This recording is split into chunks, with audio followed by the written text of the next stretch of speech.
রাজ্যে গোমাতাকে বাঁচাতে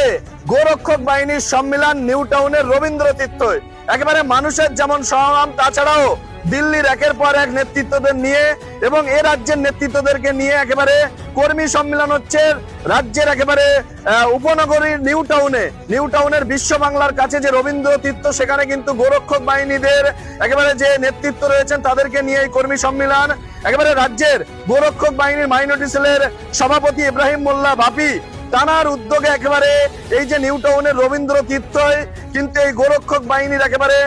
যে কর্মী সম্মেলন হচ্ছে সেটা কিন্তু আজ উপস্থিত হচ্ছে এখানে দিল্লির একের পর এক নেতৃত্বদের নিয়ে, বিভিন্ন মহারাজদেরকে নিয়ে কিন্তু কর্মী সম্মেলন। ঠিক আমাদের মুখোমুখি হয়ে একেবারে রাজ্যের মাইনরিটি সেলের গোরক্ষক বাহিনীর নেতা ইব্রাহিম মোল্লা বাপি তিনি ঠিক কি বলছেন শোনাবো আপনাদের। দেখেন, এর আগে আমি 15 বছর মানুষ সেবা করেছি,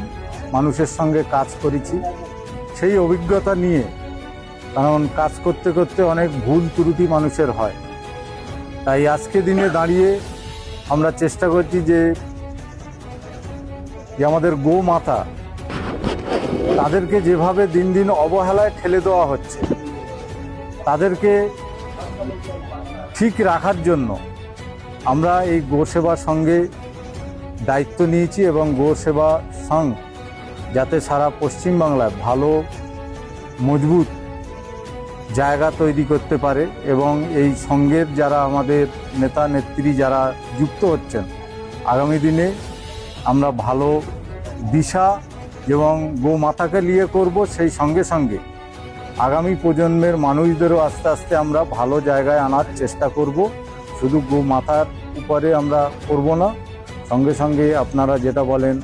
রক্তদান বলেন, হুইল চেয়ার বলেন, চক্ষু শিবির যেটা বলেন, সবই আমরা বস্ত্রদান, সবই আমরা এই সেবার মাধ্যমে মানুষের মধ্যে তুলে ধরব এবং আস্তে আস্তে তাদের ভালো জায়গায় যাতে আনা যায় সেই চেষ্টা আমরা সবাই মিলে করব। ইব্রাহিম মোল্লা, রাজ্য প্রেসিডেন্ট, গো সেবা সংঘ। আমাদের এই সংঘে বা এই প্রকল্পে যারা যুক্ত হয়েছেন, স্বেচ্ছায় যারা আমাদের এই গোসভা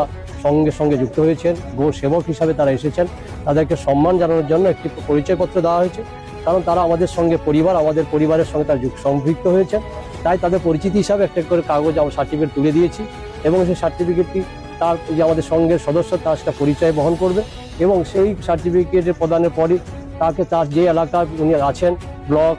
বুথ, ডিস্ট্রিক্ট লেভেলে আমাদের যে গোসেবা কর্মী তৈরি হবে। সেই গোসেবা আমাদের কর্মী অলরেডি তৈরি হয়েছে, যেমন রাজ্য স্তরে আছে, জেলা স্তরেও হবে। জেলা স্তরে অনেক আমরা এই মুহূর্তে 4টি জেলা স্তরে আমরা